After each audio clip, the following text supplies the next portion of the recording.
Week 20 of building my business from scratch, the deep dive. So 20 weeks, wow. So in case you haven't watched this before, this is my opportunity to share a bit more insight and thought process around what it's like to build a business in 2025. And I see a lot of crap out there, a lot of rubbish around what you need to do and overnight success, and that's not the case, right? And thankfully, things are going really well for me. But I do feel knackered. I do feel knackered, and I'm going to have a little reset next week. I'm off to Ireland for a few days just to do a bit of exploring, to see the west of Ireland and the east of Ireland, see some nature, and just chill out and actually disconnect from my phone for a few days. That'd be amazing. And then I'll come back and we go again. We go till Christmas, and then it'll be 2 weeks off at Christmas. That's I always do that every year because that's a proper reset then.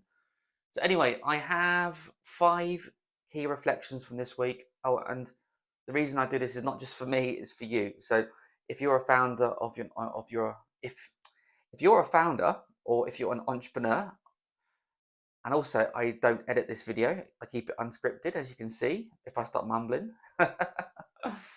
I do it to help you because there's only I'm the only founder. I cannot create the most perfect polished content out there, but all I can do is just share my journey. It's week 20 now. I'll be doing this when we get to week 200.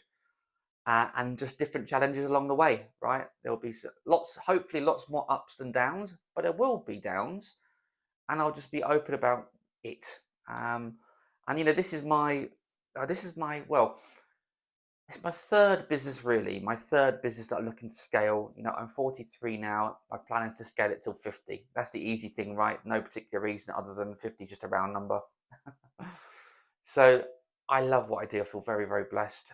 And I'm just going to see where it takes me. So 5 key reflections this week. Number one, tiredness. I am knackered. Um, Lots of reasons around that. Firstly, I love action. You learn when you grow a business and you become a sizable business. In my world, that is 50, 100, 200 people. You have to learn to be a director. Now, a director, it's it's pretty obvious what it is. You have to direct stuff, and that's quite hard. You have to get out of the way at times and give your talent an opportunity to come through. But you learn about yourself. I'm 43 now, and I love getting my hands dirty. I really love it. I don't really know why. I don't know why, but I love doing it. So with this business, I'm trying to get the balance right between I'm a big, big, big, big, big, big believer in order to get things set up correctly in your business, you have to jump into the weeds and get into the detail, build the process, and then it ticks over, and then that's when you can bring people in to manage it, right? So this first few months for me has been very much foundation setting. Build the solid foundations to help for growth. The fact that I'm making money as well is just an added bonus. It does help psychologically because when you're making nothing, it just doesn't feel nice, right? So it's great to see some money coming in now. That always feels nice. But this is building the foundations to enable me to have great growth in the future. So yeah, I am tired because I'm putting it in big time, and I can feel the pain now of consultants or if you're one man bands, because the reality is if I take a week off, if I'm sick or I'm abducted by aliens, my revenue could go. So it's not how I work exactly, but in the early days, I'm kind of working based on time, so it reminds me that even though I'm really enjoying this, I could not do this for 7 years. I don't plan to at all. But this is the first stage, foundation building in the weeds. I am knackered and I'm very much looking forward to going away next week. I'm only away for 4 days in total, but I've learned that those 4 days can be incredibly refreshing if I really switch my phone off, disconnect from the world, don't look at anything. My guilty pleasure is BBC Sport. I'm not going to do that. So that's number one. Number two, yeah, last month I think I hit 4.5 grand, which is amazing. So the first few months I'm committed to building in public because again, there's just so much rubbish out there, and I've got nothing to hide. I've literally got nothing to hide. I'm comfortable in my own skin. I know who I am.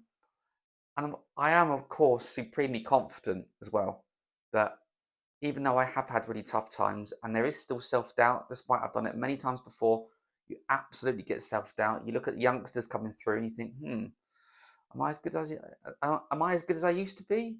You do question that kind of stuff.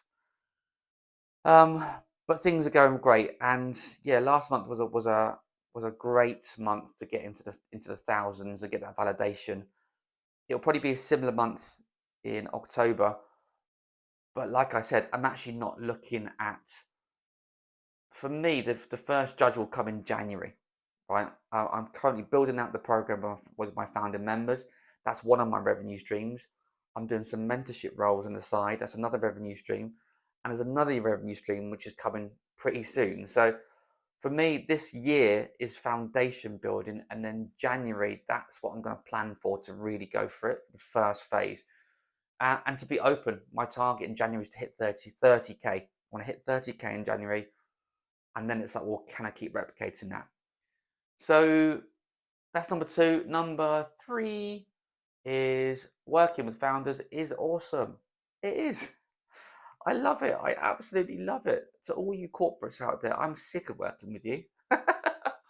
Honestly, there's so much red tape, and I was even thinking how lucky that I can be at home today on a Friday to do this kind of video. Like, I feel very lucky again and grateful.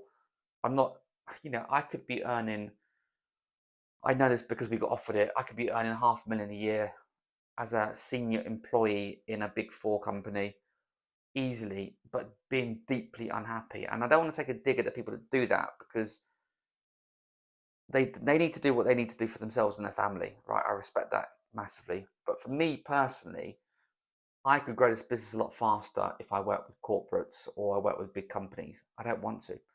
And there's still some amazing people. Some of my big customers, my last few businesses, some of them are genuine friends today, genuine friends. But some of them were arseholes as well.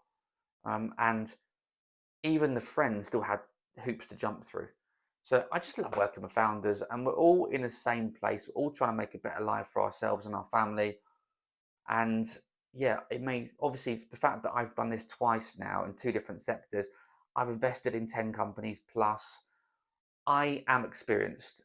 I know what success looks like, and yeah, I really enjoy it. I probably wouldn't enjoy it if I couldn't see that I could help. Right? If I couldn't help, I'd be like, I'm not sure.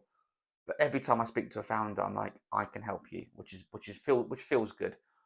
And yeah, it also feels good because I'm rebuilding my brand as well. I'm rebuilding that respect again because in my last business at the Happiness Index, it wasn't really my role. Last few years I was customer focused. So yeah, I love working with founders. Long may it continue. Number four is team of four. It's actually a team of eight, including the pond top guys. So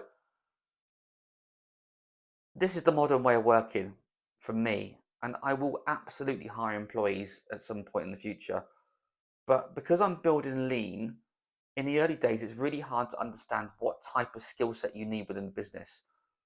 And I haven't got time to think about that now. For me, I need to think about the proposition, the value I can give to people, and how much money I need to make. That's the thing I'm thinking about right now. And that's why I've got a team of three, four, including me, people around me. There's one that's helping on my social growth. There's one that's helping on my general marketing completely with regards to website, different elements of tone of voice, content. And the last one is a executive assistant. And she only started a couple of weeks ago. She's only doing 2 hours a day to start. My God, that's saving me some time already. So I'm building it lean, but this is completely from experience that I know when the right time will be to bring someone on. But right now, they're a little dream team, and I'm really enjoying it. And as an employer, when you employ people, you have serious responsibilities. The business is nowhere near that stage yet, so I'm going to delay that until I really need to. And last but not least is a concept I'm working on. It's actually I've used it in both of my businesses before, But the great thing about having some time to myself this summer is codifying everything from my mind, from the successes in the past. And I've now coined this new phase called the trust funnel. So my founding members will be learning about it next week in the program, the lead engine code. They're now going to learn about the trust funnel. And I'm so excited because this is effectively how you get leads without spending money. Yes, that is the truth. You can spend no money and get leads. Will it require some effort? Yeah, surprise, surprise. And guess what? It doesn't bloody work if you've got unhappy customers. So sorry guys, if you're a founder of a business and your customers aren't happy, I can't help. But effectively, without going into detail, what I do is if you think about a classic marketing funnel, a classic one, which in my world means like awareness, consideration, conversion, it's where you bring people to the funnel. It's actually, if you think about it, it's a trust funnel, right? People buy from other people when they trust you. And I've developed this thing, which I've done in the past, where you take people through that funnel, you get them to trust you personally and your company more and more and more, where it gets to the point where they're ready to buy from you. So I'm super excited because I've got some great tactics around how you leverage that. And I'm going to be sharing that with my founder members next week. So hopefully, maybe in a month or two, I can share how they've gotten with it. But that is it for now. So week 20 over and out.